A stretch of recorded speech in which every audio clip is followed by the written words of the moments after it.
Hinamak na manugang. Kabanata 351. Laking gulat ni Meng Yu na hindi siya makapagsalita, hindi siya makapaniwala. Ano ang nangyayari? Bakit sila nakatira sa isang mansyon? Mas malaki pa ang mansyon na ito kaysa sa Meng family. Ang pamilya Meng ay maaaring ituring na isang magandang mansyon, ngunit kung ikukumpara sa mansyon na ito ay isang aso lamang. Siya ay may higit na pakiramdam na nagpapabuti sa harap ng dalawang batang babae. Ngunit ngayon ay nakaramdam siya ng pagkawala, na sinundan ng matinding selos. Agad na tinanong ni Meng Yu ang isang dumaan, maaari ko bang itanong kung kaninong bahay ito? Hindi mo ba alam? Binigyan siya ng passerby ng masamang tingin. Ito ang tirahan ng Jiang family. At ito ay nagre-recruit ng mga katulong, bakit mo gustong mag-apply para sa trabaho? Pamilya Jiang, laking gulat ni Meng Yu, baka ang kanyang kapatid na babae ay talagang kumapit sa mayamang Jiang family. Hindi pa niya narinig na nakipag-ugnayan si Young Master Jiang sa kanyang kapatid noon. Biglang sumimangot si Meng Yu, hindi kaya napunta ang kanyang nakababatang kapatid na babae upang maging may bahay ni Young Master Jiang. Dapat ganito, hindi katakatakang tumanggi siyang pakasalan si Young Master Li kahit ano pa ang mangyari. Bigla siyang natauhan, hindi nakakagulat na pumunta si Alex Dixon sa welcome na piging ng Jiang family. Umasa pala siya sa damit ng kapatid niya para umakyat sa malaking puno ng Jiang family. Fuck, ikaw ang nagsamantala sa akin, nang maisip ito ni Meng Yu, ang kanyang mga mata ay nagsisiwalat ng isang nagbabantang kislap. Dapat ay nasiyahan siya sa kanyang kapatid na babae, ngunit nakuha ni Alex Dixon ang matamis na lasa nito. Nagsisi siya at kinasusuklaman nito, kung alam niya na ang kanyang kapatid na babae ay lihim na naging may bahay ni Young Master Jiang, sana ay hinihiling niya ang kanyang kapatid. Muling tumingala si Meng Yu at nagdesisyon, kailangan niyang sipsipin ang kapatid niya. Kung talagang naging may bahay ni Young Master Jiang ang kanyang kapatid, magiging matagumpay ang pamilya Meng, bakit nila hahayaan siyang maglingkod kay Young Master Li? Nagmamadaling tinak pa ni Meng Yu ang kanyang mukha at umalis. Kinailangan niyang sabihin ang magandang balitang ito sa kanyang ina at magtanong tungkol sa kinaroroonan ng kanyang ama. Pag-uwi niya, sinabi niya agad ang balitang ito sa kanyang ina.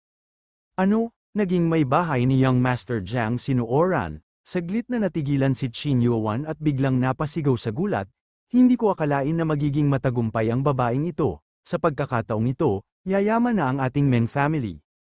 Ang kanyang anak na babae ay naging isang may bahay. Bilang isang ina, wala siyang kahit katiting na kahihiyan, sa halip, tuwang-tuwa siya na parabang nanalo siya ng isang malaking premyo. Sinabi ni Meng Yu, Nay, alam mo ba kung nasaan si tatay? Nag-alala muli si Qin Yuan nang marinig niya ito, sabi niya, nagtanong-tanong ako, sinaktan ng tatay mo si Young Master Li at dinala siya ng Li family, nabalitaan ko na gusto ko ng Li family na bayaran ng tatay mo ang pera, kung hindi binayaran ng tatay mo ang pera, gagamitin niya ang kapatid mo para magbayad ng bill, o kaya, iimbentaryo na lang niya ang ari-arian ng pamilya Meng at ipapadala ito. Li family, natigilan si Meng Yu, alam niyang humiram ng maraming pera ang kanyang ama sa Li family at pumirma ng ilang kontrata, hindi niya inaasahan ang kanyang ama na maningil ng utang. Siyempre, hindi payag si Meng Yu na ibalik niya ang yaman ng pamilya Meng sa kanyang ama, gayunpaman, ang kanyang nakababatang kapatid na babae ay naging may bahay ni Young Master Jiang, at mas imposible para sa kanya na hilingin sa kanya na pagsilbihan si Young Master Li. Inikat ni Meng Yu ang kanyang mga mata at sinabing, Nay, huwag kang mag-alala, ngayong kapatid ko ang may bahay ni Young Master Jiang, sa palagay ko ay hindi maglalakas loob ang Li family na gumawa ng anuman kay tatay, pupunta ako sa Jiang Prefecture sa loob ng ilang araw at mapalapit kay Young Master Jiang. Hanggat may sasabihin si Young Master Jiang, siguradong babalik si tatay. Ganoon din ang naisip ni Qin Yuan, pinaalalahanan niya ito, pagdating ng panahon, kailangan mong pasayahin si Young Master Jiang, narinig ko na ang kapatid ni Young Master Jiang ay isang natatanging kagandahan, kung mapasaya mo siya at pakasalan siya, mas mabuti yun. Huwag kang mag-alala, tiyak na susuyuin ko siya, si Meng Yu ay puno ng kumpiyansa, at ang kanyang isip ay napuno ng mga pag-iisip na gamitin ang kanyang kapatid na babae upang kumita ng kayamanan. Ang kanyang kapatid na babae ay ang may bahay ni Young Master Jiang, kung muli niyang buntisin ang anak ng Jiang family, ang pamilya Meng ay makakaakyat sa langit sa isang iglap, at hindi na niya kailangang iwaglit ang kanyang buntot at humingi ng awa mula sa pangalawang rate ng pamilya, parang young Master Lee.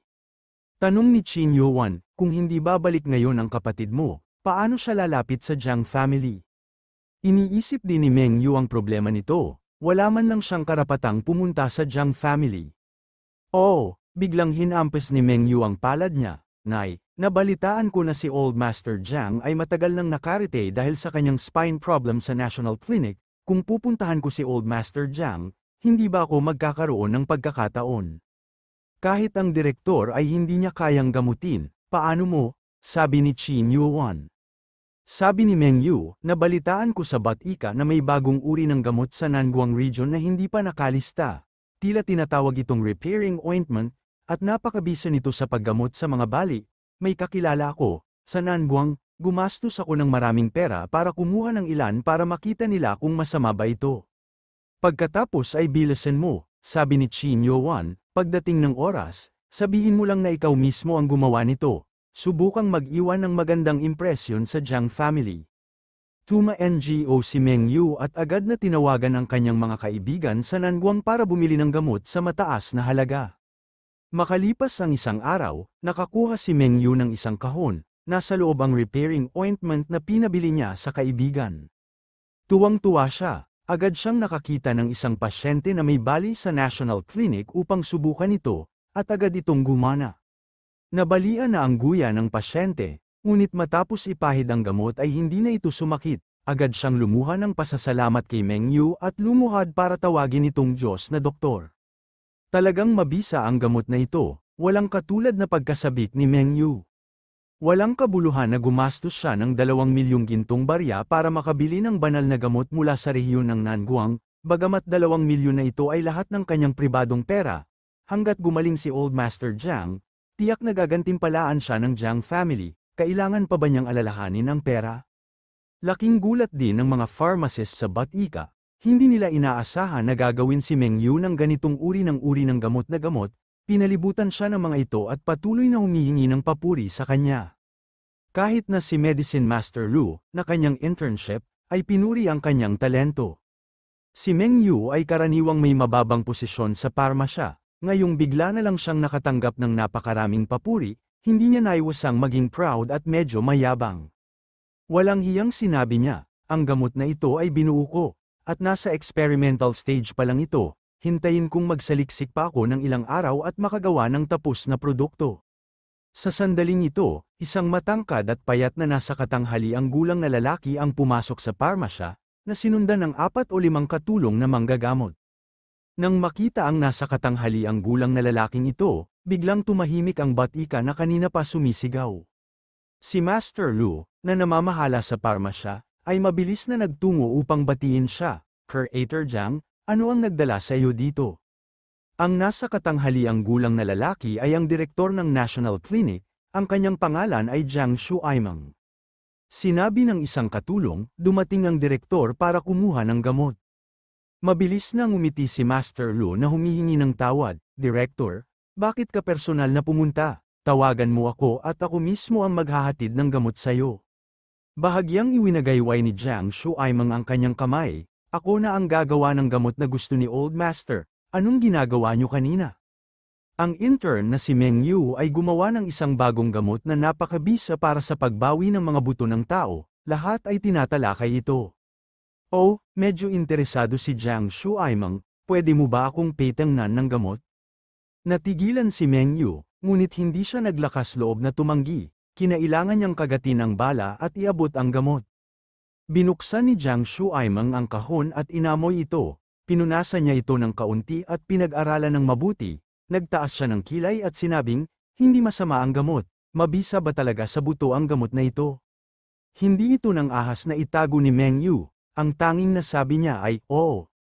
Hindi ko inaasahan na napakatalino mo bilang isang intern na parmasyutiko, sabi ni Jiang Shuaimeng. Itatago ko ang gamot na ito sa ngayon at pag-aaralan ko ito. Creator Jiang, hindi pa handa ang gamot na ito, kailangan ko itong subukang muli, napatulala si Meng Yu. Hindi niya inaasahan na ang gamot na binili niya sa presyo ay kukunin ng mataas na direktor. Nagdilim ang mukha ni Jiang Shuaimeng, at sinabi niya, Ano, hindi mo kayang bigyan ako ng kahon ng gamot? Natatakot ka ba na nakawin ko ang iyong race eta? I dare not. Sa sobrang takot ni Meng Yu ay mabilis siyang umiling.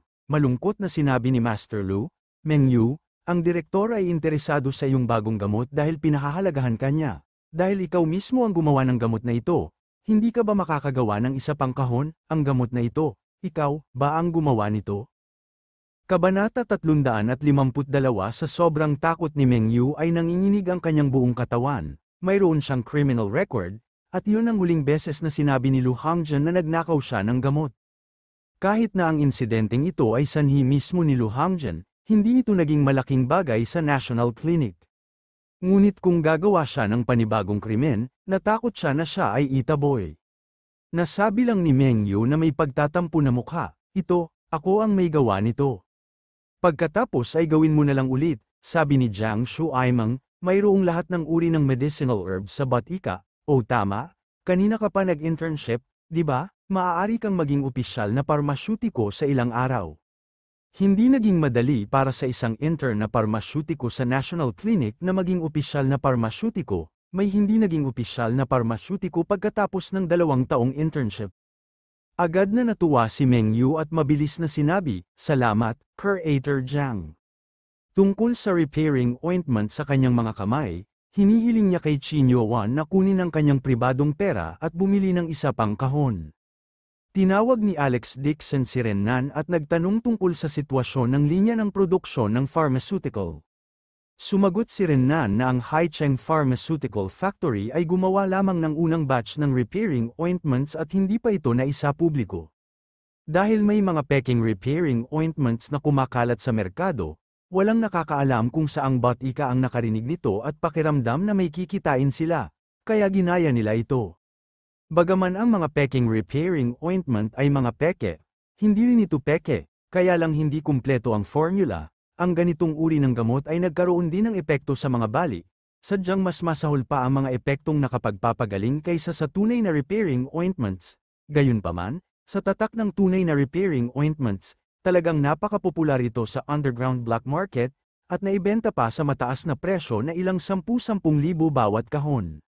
Sa kasalukuyan, si Renan ay nakikitungo sa paggamit ng peking repairing ointment, kaya naantala siya ng ilang araw. Sa loob ng ilang araw, kukuha si Renan ng isang tao na magdadala ng ointment sa Jing City at ibibigay ito sa Jiang family para ibenta sa merkado, ipaglalaban niya ito para sumikat. Pagkatapos tumawag ni Alex Dixon, tinawagan niya ulit si Jiang Shuila at tumayo para lumabas para gamutin si Old Master Jiang. Ang bahay ng Jiang family ay matatagpuan sa gitna ng pinakamahal na lugar sa Yan Capital. Ang malaking patio ay itinayo sa isang kat-anji tangi at marangyang paraan ayon sa sinaunang disenyo, isang malaking black gold-plated na plate ang nakasabit sa pasukan, at ang mga salitang Jiang Mansion ay nakasulat dito. Ang lagda ng mga salitang Jiang Mansion ay isang lubos na iginagalang na madalas na lumalabas sa telebisyon. Ang makuha ang kanyang sulat kamay ay isang uri ng pinakamataas na karangalan. Alam na nina Jiang Shuila at Jiang Handong na darating si Alex Dixon, kaya nagdala na sila ng mga tao para salubungin siya sa pintuan. 2 hanay ng mga bodyguard ang nakatayo ng maayos sa pintuan, naghihintay na salubungin siya. Pagkababa ni Alex Dixon sa sasakyan, biglang nagningning ang mga mata ni Jiang Shuila, siya ay naiinip na tumakbo pasulong, at maging si Jiang Handong ay hindi siya mapigilan. Kaunti lamang ang mga tao sa nakalipas na 10 taon na nagdaos ng isang napakagandang seremonya ng Jiang family, at lahat sila ay mga taong may pinakamataas na kayamanan at kapangyarihan. Nagulat ang lahat sa kanilang mga puso, ang akala nila ay isa pa itong mahalagang panauhin sa kapangyarihan, ngunit hindi nila inaasahan na isa lamang itong ordinaryong binata. Pumasok si Alex Dixon sa Jiang Prefecture ng walang alipin o mapagmataas na saloobin. Ang Jiang Prefecture ay mas maluho, mayroong higit sa 50 tagapaglingkod sa prefecture, at mayroon ding higit sa 200 bodyguards na humalili upang protektahan ang Jiang family. Pagdating nila sa likod bahay, itinulak ni Jiang Shuila ang isang pinto, na wala ang ngiti sa kanyang mukha, at nakakunot ang noo niyang sinabi, nasa loob si Lolo. Tuma-NGO si Alex Dixon at pumasok, sa isang marangyang silid, Isang payat na matandang lalaki ang nakahiga sa kama, napakapayat niya na kasing payat ng balat at buto. Marahil ay dahil sa matagal na siyang nakarite at hindi makita ang liwanag ng araw, ang kanyang mukha ay kasing putla ng papel at ang kulay ng kanyang balat ay abnormal. Agad na pumunta si Alex Dixon sa gilid ng kama at sinabing, "Old Master Jiang, hayaan mo muna akong suriin ang iyong pulso." Walang lakas na magsalita ang matanda at naipikit na lamang niya ang kanyang mga mata bilang senyales. Inabot ni Alex Dixon ang kanyang kamay at inilagay ito sa kanang pulso ni Old Master Jiang, na nakuha sa pagkuha ng kanyang pulso. Gaya ng inaasahan niya, ang pulso ni Old Master Jiang ay hindi matatag at kung minsan ay walang laman. Ito ay isang oras na ang langis ay nauubusan. Kung dumating siya makalipas ang ilang araw, natakot siya na baka pumunta na si Old Master Jiang sa kanluran. "Paano na?" kinakabahang tanong ni Jiang Handong. Binitawan ni Alex Dixon ang kamay niya at tumingala na may seryosong mukha. Ang gulugad ng Old Master ay isang lumang pinsala. Pagkatapos ng maraming taon, ang kanyang gulugad ay ganap na necrotic. Napakahirap para sa kanya na gumaling. Bukod doon, ang lumang master ay mayroon ding mataas na presyo ng dugo, diabetes, pagkasira ng katawan, utak, at marami pang ibang matatanda, mga sakit. "Tama ka," napabuntong hininga si Jiang Handong. "Ako, fourth uncle, ang director ng National Clinic, personal niyang ginamo ang lolo ko, pero hindi pa rin umubra." Ni Alex Dixon, "Bibigyan ko muna ng acupuncture treatment ang matandang master. Pagkatapos ay tinulungan niyang i-dredge ang kanyang mga meridian. Magre-reseta ako ng Raceata para gamutin siya. Pakihanapan ako ng isang set ng silver needles." "Sige." Mabilis na tuma-NGO si Jiang Handong at nag-utos sa isang tao na nagdala ng isang set ng pilak na karayom. Kinuha ni Alex Dixon ang mga pilak na karayom, isang bakas ng dulo na enerhiya ang damaloy sa kanyang daliri at tumagos sa karayom, itinaas niya ang karayom at mariing ipinasok sa karayom. Sa isang kisap mata, 6 na sunod-sunod na karayom ang naipasok niya, panay at mahusay ang kanyang mga galaw, kaya hindi naglakas loob na kumurap ang mga kapatid ni Jiang. Bumulong si Jiang Shuila, "Brother, nakita ko na ang acupuncture technique ni fourth uncle ay hindi maayos ni Alex Dixon. Huwag kang magsalita ng walang kaparekan," saway ni Jiang Handong sa mahinang boses.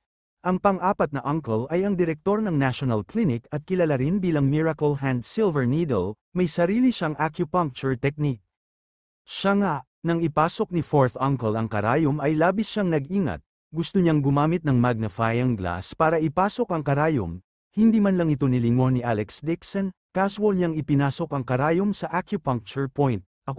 Sa tingin niya ay mas mahusay siya kaysa sa pang-apat na tiyo. Ubo-ubo, 2 tuyong ubo ang biglang tumunog sa labas ng pinto. Sumunod, lumitaw ang isang nasa katanghaliang gulang na lalaki na nakasuot ng mahabang damit na kawayan, mga 5 taong gulang, with a solemn expression. Pumasok siya. Natigilan si Jiang Handong at mabilis nang umiti. "Pang-apat tiyo, bakit ka nandito?" "I'm here to check Dad's condition," malumanay na sabi ng medyo may edad na. Nakaramdam ng awkward si Jiang Shuila at mabilis na itinikom ang kanyang bibig, hindi nang ahas na magsabi ng kahit ano. Ang lalaking nasa katanghaliang gulang na ito ay ang direktor ng National Clinic, si Jiang Shuaimeng. Papasok pa lang siya sa bahay, bigla niyang narinig ang usapan ng magkapatid ni Jiang, at agad na napuno ng galit ang puso niya.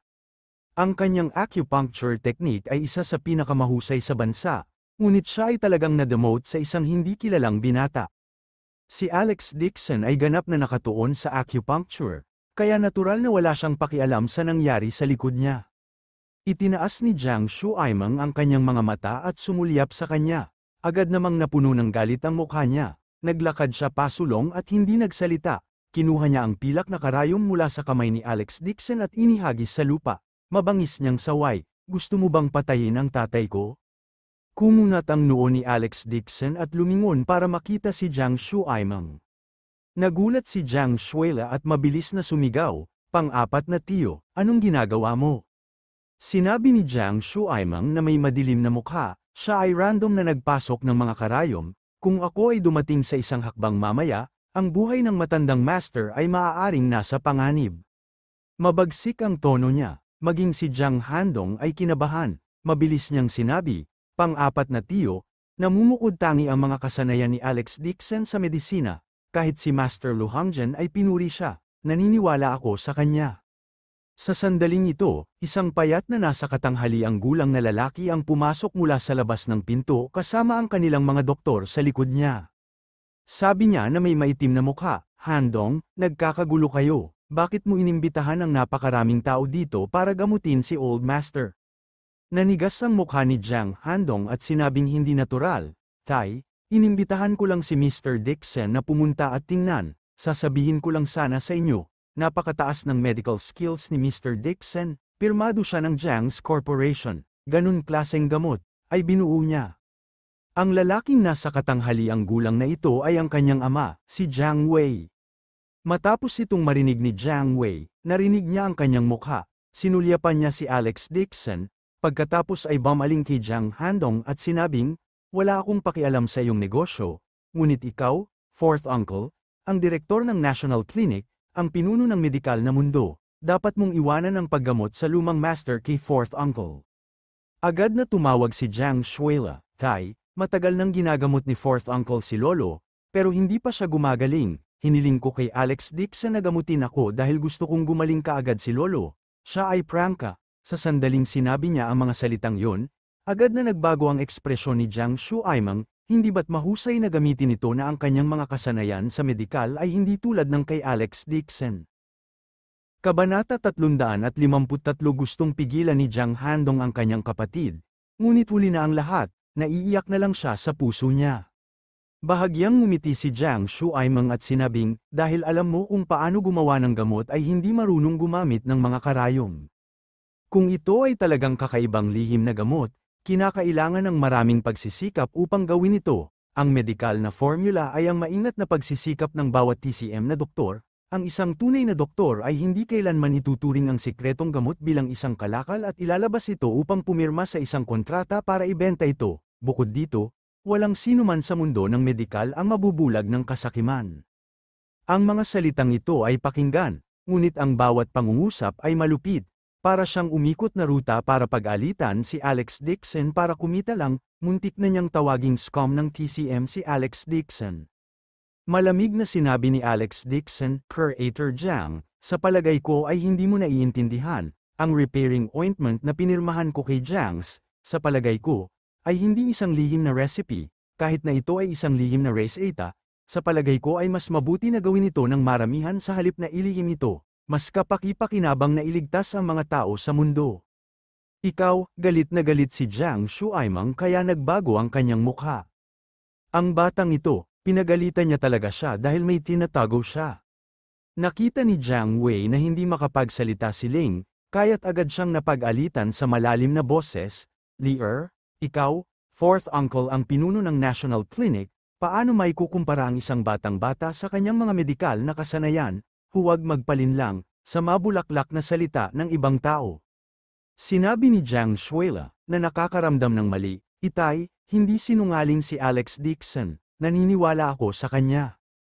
"Hindi nakasulat sa mukha mo ang salitang manloloko," ngumuso si Jiang Wei at bumaling kay Jiang Handong, "Hindi maibibigay ang katawan ng matandang master sa mga tagalabas, bigyan mo siya ng 1,000,000 yuan para sa karwahe at paalisin siya." Sa harap ni Alex Dixon, walang pakialam si Jiang Wei sa kanyang mukha. Ang Jiang family ay mataas at makapangyarihan, at maraming tao ang gustong umakyat sa Jiang family. Ano ang binibilang ni Alex Dixon? Hindi na kailangang maging magalang, nabigyan na niya sila ng sapat na mukha sa pamamagitan ng pagpapaalis sa kanila ng 1,000,000 yuan.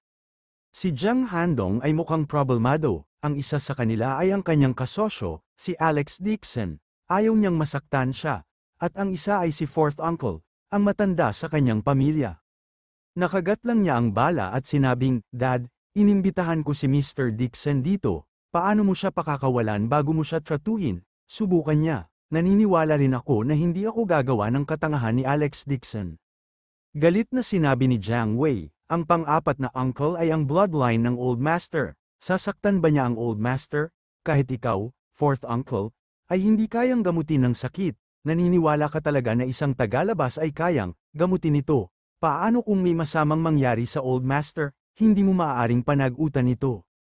Ngumisi si Jiang Shuaimeng at itinuro ang mga pilak na karayom. Handong, kulang ka pa sa karanasan, hindi mo kilala ang ilang medical staff na dalubhasa sa panloloko sa mga pasyente at gumagamit ng mga mabulaklak na salita para linlangin sila. Hindi ka sinisisi ni Fourth Uncle kung madali kang magtiwala sa iba. Pero alam mo ba kung anong klaseng acupuncture point siya ipinasok? Ito, hindi makasagot si Jiang Handong, hindi niya alam ang gamot. Gayunpaman, maaari niyang sabihin na ang Fourth Uncle ay umiikot sa paraan upang sabihin na si Alex Dixon ay isang manloloko. Naintindihan din ni Alex Dixon, tumayo siya at mahinang sinabi, maaari ko bang tanungin ang Creator Jiang kung ano ang problema sa aking acupuncture? Pinigilan niya ang galit dahil sa magkapatid na Jiang family. Ang pilak na karayom ay isang kasangkapan ng TCM, isang insulto sa TCM na may nangagaw ng karayom at itinapon sa lupa. Lalo na dahil si Jiang Shuaimeng ay isa ring TCM na doktor at naging patriarch ng National Clinic, paanong hindi niya naiintindihan ang prinsipyong ito? Sa madaling salita, masama ang tingin sa kanya ni Jiang Shuaimeng. Si Jiang Shuaimeng ay malamig na bumuntong hininga at sinabi, ang mga acupuncture point na ipinasok mo ay ang Fate Gate at ang Heavenly Pivot. Kung hindi dahil sa pag-agaw ko ng karayom ngayon lang, natatakot ako na ang iyong karayom ay tumusok sa iyong templo, at ang mga ito, ay lahat ng mahalagang bahagi ng katawan ng tao, ito ay magiging sanhi ng pagkamatay ng pasyente, kahit na ang pinaka may karanasan sa TCM ay hindi mangangahas na maging casual. Ikaw ay isang binata sa iyong 20s, anong mga birtud at kakayahan ang mayroon ka? Gusto mong mabutas ang mga pangunahing acupoints na ito. Malumanay na sinabi ni Alex Dixon, kung gayon, alam mo ba kung anong uri ng pamamaraan ng acupuncture ang ginamit ko? Ngumisi si Jiang Shuaimeng at may kumpiyansa na sinabi, ito ang minor renaissance needle technique, napakadelikadong gamitin ito, kahit na ang mga matataas na doktor ng medikal na mundo ay hindi nang ahas na gamitin ito ng walang ingat, ngunit ang iyong acupuncture technique ay crudo, ni hindi mo ginawa tumpak na hanapin ang mga punto ng acupuncture, ito ay karaniwang buhay damo. Kahit na ang pamamaraan ng karayom na ito ay napakabihirang at hindi pa ito nakikita ng mga ordinaryong doktor, bilang nakatatanda sa National Clinic, hindi pa niya ito nakita noon, paanong hindi niya alam ang pamamaraang ito ng karayom? Gusto talaga ng brat na ito na pahirapan siya, nagpapakita lang ito sa harap ng isang eksperto. Medyo naintindihan ni Jiang Wei ang gamot at nakita rin niya na hindi tumpak ang kanyang mga acupuncture point, galit na sabi niya, hindi niya alam ang acupuncture technique na ginawa niya. At naglakas loob pa rin siyang sabihin na siya ay isang sikat na doktor, tinanong ka pa niya, Fourth Uncle, na magpaliwanag, kahit ako ay nakikita ko na, ang kanyang acupuncture points ay baluktot, Handong, sa tingin ko hindi ka dapat makipagtulungan sa ganyang tao. Si Alex Dixon ay hindi nagalit. Ngumiti siya at sinabing, dahil alam ni Creator Jiang ang tungkol dito, dapat niyang malaman ang pangunahing function ng pamamaraan ng karayom na ito, tama ba? Siyempre, ang pamamaraang ito ng acupuncture ay pangunahin upang matulungan ang mga paralisadong pasyente na buksan ang kanilang mga buto at buto, upang ang epektong panggamot ay mas mabilis na tumagos sa kanilang mga buto. Mapang-asar na ngumuso si Jiang Shuaimeng, kung hindi mo ito naiintindihan, hindi ka karapat-dapat na tawaging TCM. Sigaw ni Jiang Wei, tingnan mo, ikaw pa rin ang maasahang Fourth Uncle. Hindi nakaimik si Jiang Handong, kumunat ang noo niya at tumingin kay Alex Dixon. Hindi niya inaasahan na hindi ito alam ni Alex Dixon, nagdududa pa nga siya kung maling tao ba ang nakita niya. Ngumiti si Alex Dixon at sinabing, dahil naiintindihan ito ng Creator Jiang, kung gayon nagamit ko na ang kalahati ng pamamaraang ito ng acupuncture, paano kung hilingin mo kay Creator Jiang na ipagpatuloy ang acupuncture? Saglit na nag-alinlangan si Jiang Shuaimeng at buong pagmamalaki, wag na, anyway, nandito ako ngayon para mag-apply ng gamot para sa matandang master, ang iyong acupuncture technique ay magaspang at pabaya, heaven returning needle. Tuma-NGO si Jiang Wei bilang kasiyahan at sinabing, Handong, dapat mong tingnan mabuti si Fourth Uncle at ikumpara siya sa naglalakbay na doktor na nakita mo. Ang acupuncture technique na ito ay kailangang gamitin sa bone marrow, napakahirap gawin ng acupuncture, kahit na ang mga matatandang doktor ay hindi nang ahas na subukan ito ng madali. Gayunpaman, bilang elder ng National Clinic, paano ito magugulo kay Jiang Shuaimeng? Lumakad pasulong si Jiang Shuaimeng at kinuha ang pilak na karayom sa tray, parang kidlat ang kanyang mga mata at seryoso ang kanyang ekspresyon. Matagal siyang sumenyas bago niya maingat na tinutok ang acupuncture point at ipinasok. Gaya ng inaasahan ng direktor ng National Clinic, tumpak niyang nahanap ang punto ng acupuncture at naipasok ang karayom sa tamang oras, panay ang pilak na karayom at hindi natinag. Napahanga rin ang kanilang doktor sa kanilang nakita. Ang Creator Jiang ay talagang isang first-class na acupuncture master sa buong bansa. Ang acupuncture technique na ito ay talagang kamangha-mangha. Natatakot ako na tanging Creator Jiang sa buong bansa ang makakamit ng ganoong kasanayan. Ang pamamaraan ng karayom na ito ay isang bagay na kahit ang aking lolo ay hindi nang ahas na subukan sa loob ng higit sa 5 taon, si Creator Jiang pa rin ang pinakamahusay. Pagkalipas ng 40 minuto, nakatapos na si Jiang Shuaimeng ng 3 karayom, at ang kanyang noo ay natatakpan ng pawis. Siya ay tumayo ng buong pagmamalaki at sinabi na may malamig ng uso, nakita mo ba ito ng malinaw? Ang 3 karayom na ito ay pambihirang tumpak, kumpara sa ilang karayom na ipinasok ni Alex Dixon kanina, kahit isa sa mga pilak na karayom ay baluktot, parang langit at lupa lang. Ngumiti si Alex Dixon at sinabing, tungkol sa mga detalye, depende pa rin ito sa epektong panggamot. Humph, sa tingin ko hindi ka susuko hanggat hindi ka nakakarating sa Yellow River, ngumuso si Jiang Shuaimeng at sinabing, hayaan kitang maranasan itong muli, pagkatapos mong tingnan ito, lumabas ka sa Jiang Mansion at humingi ng tawad sa medikal na mundo sa buong bansa, na sinasabing isa kang kwek-kwek, pagkatapos ay umalis ka sa Yan Capital para maiwasang masira ang reputasyon ng medikal na mundo. Pagkasabi noon ay agad niyang ikinaway ang kanyang kamay. Mabilis na humakbang ang isang manggagamot at maingat na inilabas ang isang kahon ng gamot at iniabot ito. Binuksan ni Jiang Shuaimeng ang kahon ng gamot at isang malamig na halimuyak na panggamot ang agad na lumabas, na nagpa-refresh sa kanyang isipan. Ling, anong klaseng gamot sa espiritu ito? Nagulat si Jiang Wei. Bahagyang sinabi ni Jiang Shuaimeng, ito ang aking bagong binuong gamot sa pagpapagaling ng buto. Nasubukan ko na ito. Napakabisa nito para sa pagbabagong buhay ng spinal nerve. Hindi napigilan ni Alex Dixon na matigilan nang makita ang gamot na ito, ang pamilyar na panggamot na amoy na ito. Hindi ba ito ang repairing ointment na ginawa niya? Ngunit ang pag-amoy nito muli ay gumawa ng ilang pagkakaiba, parang kakaunti lang ang mga gamot dito, at hindi rin tama ang dosage ng gamot. Ang kanyang repairing ointment ay nasa nanguwang pa at hindi pa nakalista sa merkado. Baka ang gamot na ito ay ginawa mismo ni Jiang Shuaimeng. Kabanata 354 Ling, maaari ka bang bumuo ng gamot na nagpapabago sa spinal nerve? Laking gulat ni Jiang Wei kaya hindi siya makapagsalita. Kaagad pagkatapos, pinuri niya, Ling, isang pagpapala para sa pamilyang Jiang na magkaroon ng isang henyong medikal na tulad mo. Kapag gumaling si tatay sa kanyang karamdaman, tiyak na ipagmamalaki ka niya. Ang kanilang mga doktor ay tuwang-tuwa ring nagunat ng kanilang mga leeg, naghihintay na makita ang ganitong uri ng banal na gamot. Pagkatapos ng lahat, ito ay isang gamot na maaari pang ayusin ang gulugad at nerbiyos, isa lang itong himala sa mundong ito. Kung talagang mapapaunlad ng Creator Jiang ang gamot na ito, tiyak na magdudulot ito ng pandaigdigang sensasyon, at ang susunod na mananalo ng Nobel Prize ay tiyak na siya. Si Jiang Shuaimeng ay may pagmamalaki sa kanyang mukha. Matapos bigyan ng iniksyon si Old Master, personal niyang inilapat ang gamot. Tumalikod siya at buong pagmamalaking sinabi kay Alex Dixon, maaari ka nang lumabas, tandaan na iulat mo na bilang kwek-kwek, muntik mo nang mawala ang buhay ng pasyente. Mula ngayon, aalis ka na sa mundo ng medikal at humingi ng tawad, sa lahat ng tao sa mundo. Natuwa si Alex Dixon at sinabing, Creator Jiang, hindi pa lumabas ang resulta ng paggamot, anong krimen ang nagawa ko?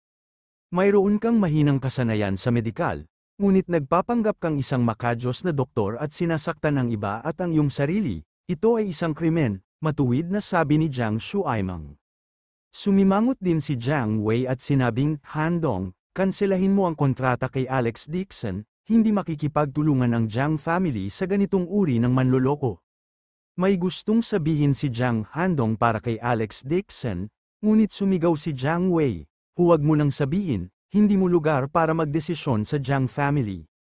Si Jiang Shuila ay sabik na makipagtalo, tatay, si Alex Dixon ay hindi isang kwek-kwek.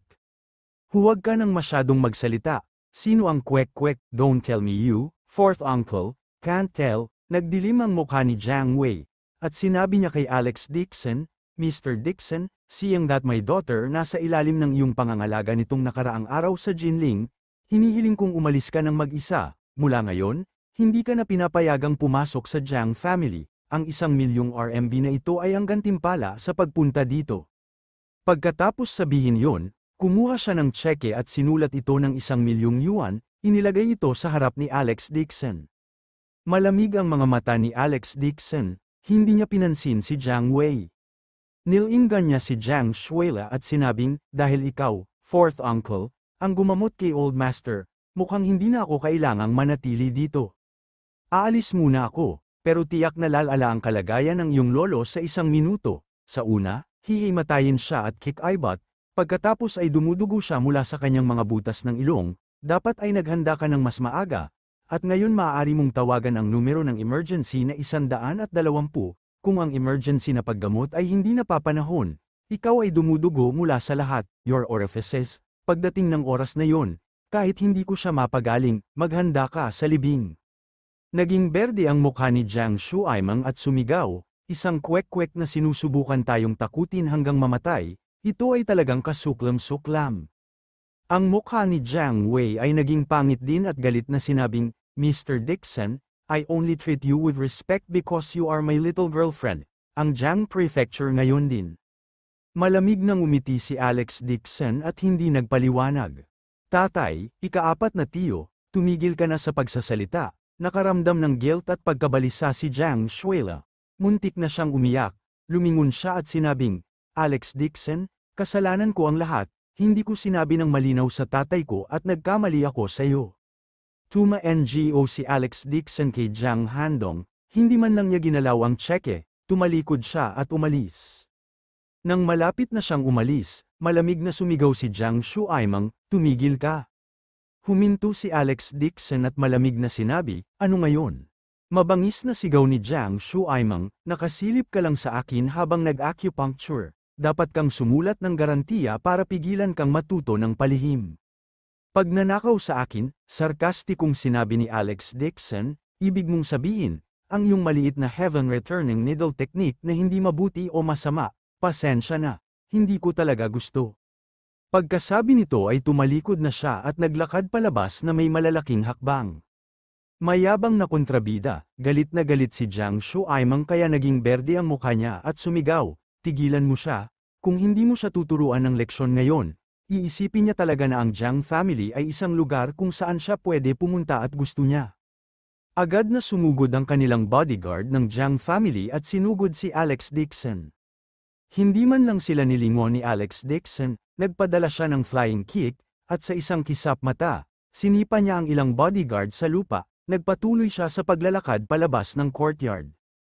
Bahagyang nagbago ang ekspresyon ni Jiang Shuaimang na makita niya ito. Ang mga bodyguard ng Jiang family ay napakahusay sa martial arts, kahit gaano sila kaina. Lahat sila ay first-grade martial masters. Gayunpaman, sa harap ni Alex Dixon, kahit isang suntok ay hindi nila nakayanan. Gusto silang habulin ng grupo ng mga bodyguard, ngunit sumigaw si Jiang Handong sa malalim na boses, bumalik kayong lahat.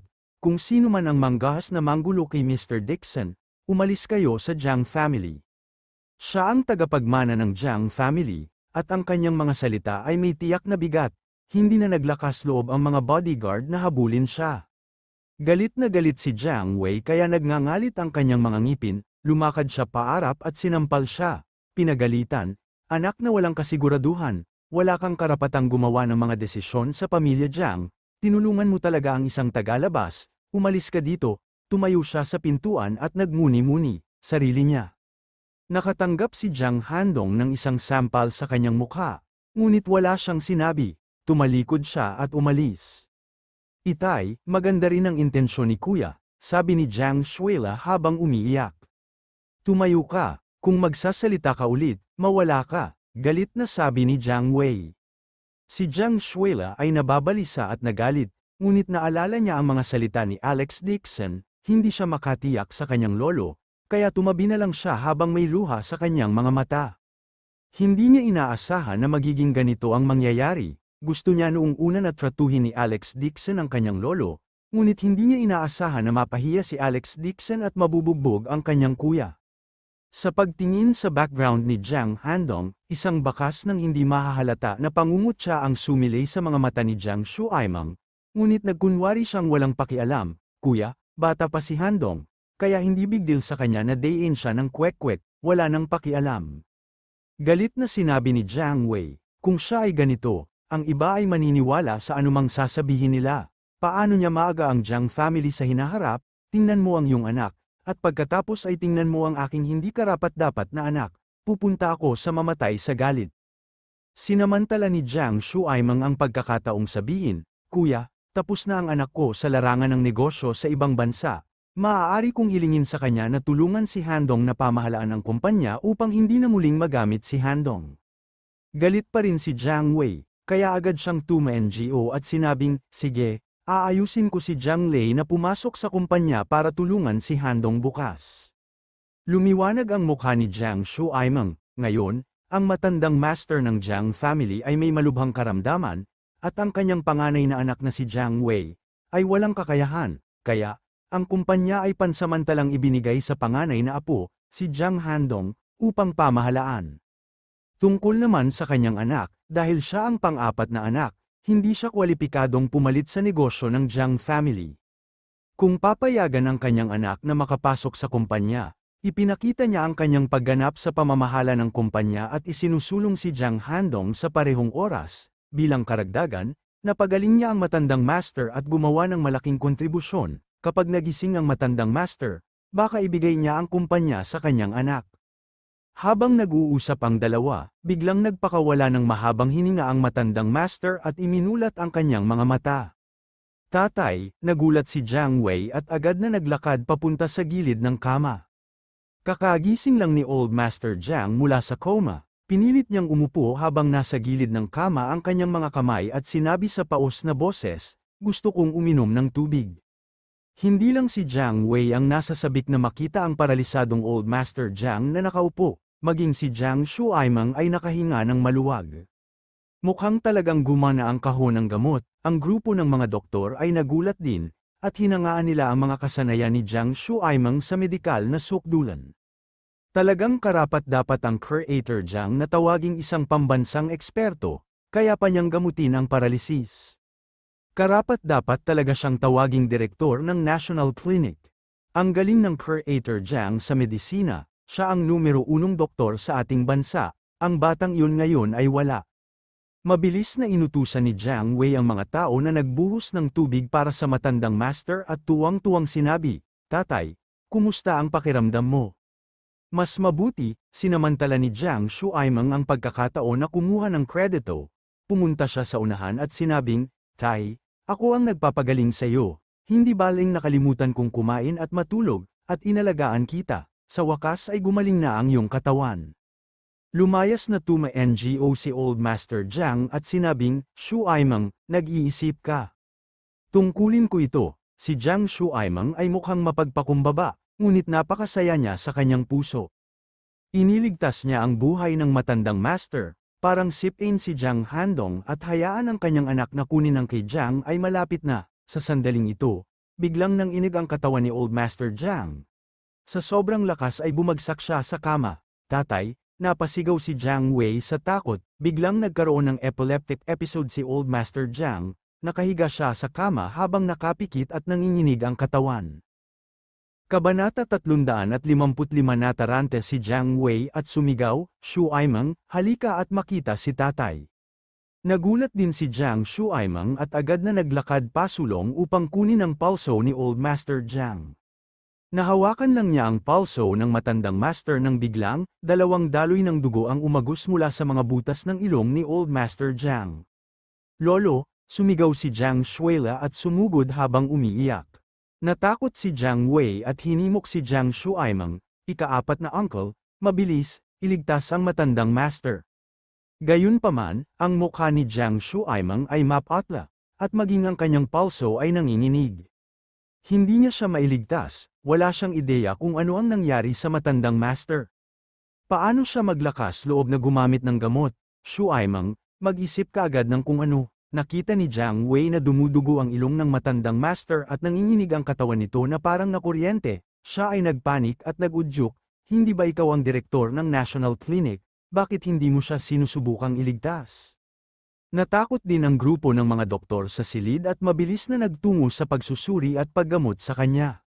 Gayunpaman, lahat sila ay walang magawa, hindi pa nila nakita ang ganoong kalagayan noon, at lalo silang nalilito kung ano ang gagawin. Nang makitang lahat ng mga doktor sa silid ay nanliliit ang kanilang mga kamay at paa, at hindi nila masabi kung ano ang kanilang kalagayan, si Jiang Wei ay nabalisa at nagmura, lahat ba sila ay isang grupo ng mga walang kwentang tao, bakit hindi nila mapagaling ang kanilang sakit? Siyempre, noong sinabi niyang basura, pinagalitan din niya si Jiang Shuaimang sa kanyang gulat. Naging berde at puti ang mukha ni Jiang Shuaimang, hindi siya naglakas loob na gumawa ng tunog. Ang sakit na ito ay isang bagay na hindi pa niya nakita sa buong buhay niya. Hindi niya masabi kung nasaan ang mga sintomas. Sa sobrang pagkabalisa ni Jiang Wei ay nagsimula siyang magpanik. Sinisiri niya ito kay Jiang Shuaimang, Ling, kahit ikaw ay wala kang magagawa, paano ka naging direktor ng National Clinic? Kuya, ako, hindi maipaliwanag ni Jiang Shuaimang, at ang kanyang ekspresyon ay naging mas pangit. Sa sandaling ito, umiyak si Jiang Shuila. Tatay, anyayahan mong bumalik si Mr. Dixon, ang mga sintomas ng lolo ay eksaktong kapareho ng sinabi niya. Sa isang iglap, bumalik din sa katinoan si Jiang Wei, ang kanyang mukha ay naging berde, at ang kanyang puso ay puno ng panghihinayang. Ang sintomas na ito ay eksaktong kapareho ng sinabi ni Alex Dixon. Nagmamadali siyang sumigaw, bilisan mong imbitahan si Mr. Dixon, hindi, Master Dixon pabalik. Nang malapit nang maubusan si Jiang Shuila, mabilis din siyang sinundan ni Jiang Wei palabas at sumigaw habang tumatakbo. Pupunta ako at anyayahan siya ng personal. Naiwang mag-isa si Jiang Shuaimang sa silid, hindi lamang siya nataranta, ngunit siya rin ay labis na galit. Bakit tama si Alex Dixon? Ano ang mali sa aking acupuncture? Siya ay nag-eksperimento sa ganitong uri ng pamahid noon, kaya walang problema. Wala siyang choice kundi hintayin si Alex Dixon na bumalik at lutasin ang lahat ng misteryo. Hindi nagtagal pagkaalis ni Alex Dixon sa Jiang Mansion, narinig niya ang tunog ng hingal sa likuran niya. Master Dixon, mangyaring maghintay, inaasahan na ni Alex Dixon na magpapadala ang Jiang family ng taong hahabol sa kanya, ngunit hindi niya ito pinakinggan, nagkunwari lang siyang walang narinig at humakbang pasulong. Tumakbo si Jiang Wei hanggang sa hindi na siya makahinga, ay nalalayan siya ng 2 bodyguard at hinarang ni Alex Dixon, ngumiti siya ng paumanhin at sinabing, Master Dixon, nasaktan kita ngayon lang, Ching, lalo na at humingi ng tawad kay Master Dixon. Malamig ang ekspresyon ni Alex Dixon, hindi na kailangang humingi ng tawad, magsagawa ng paraan para kay Boss Jiang, huwag mo akong hintayin sa pag-uwi ko. Pinigilan ni Jiang Wei ang kanyang pagkabalisa at naibaba lamang ang kanyang boses at ngumiti ng paumanhin, Master Dixon, nagkamali ako ngayon, kasalanan ko ang lahat ng pagiging ignorante ko, muntik ko nang maisip si Master bilang kwek-kwek, ako ay taimtim na humihingi ng tawad sa iyo at nagmamakaawa na bumalik ka at gamutin ang matandang Master. Jiang family ay handang magbayad ng anumang presyo. Bilang panganay na anak ng Jiang family, napakataas ng kanyang katayuan, nagmamakaawa siya kay Alex Dixon sa ganoong kababang loob, dahilan para hindi makapagsalita ang mga tao sa paligid. Lalo na noong sinabi niyang, ang Jiang family ay handang magbayad ng anumang halaga, ito ay mas nakakagulat. Kung gusto niyang makakuha ng isang salita mula sa Jiang family, natatakot siya na ang lahat ng mga boss sa Yan Capital ay kailangang ipitin ang kanilang mga ulo. Gayunpaman, nanatiling hindi nagbabago ang ekspresyon ng mukha ni Alex Dixon. Sinabi niya sa mahinang boses, umalis ka. Ang kanyang tono ay bastos, at hindi niya binigyan ng kahit anong mukha si Jiang Wei. Nakaramdam ng sobrang awkward si Jiang Wei, hanggang ngayon ay wala pang nang ahas na magsalita sa kanya sa ganoong tono, ang mukha niya ay naging berde, pagkatapos ay puti. Gayunpaman, ang buhay ng matandang master ay nasa panganib, wala na siyang pakialam sa mukha niya. Nagmamakaawa siya kay Alex Dixon na may pagtatampo sa mukha, Master Dixon, kanina lang ako bulag at hindi nakilala ang makajos na doktor. ngunit ang buhay ng matandang master ay nasa panganib, maaaring maging mapagbigay at bumalik upang gamutin ang aking ama. Kung ito ay gumaling, handa akong mag-set up ng 100 mesa sa pinakamagandang hotel sa Yan Capital at humingi ng paumanhin sa iyo.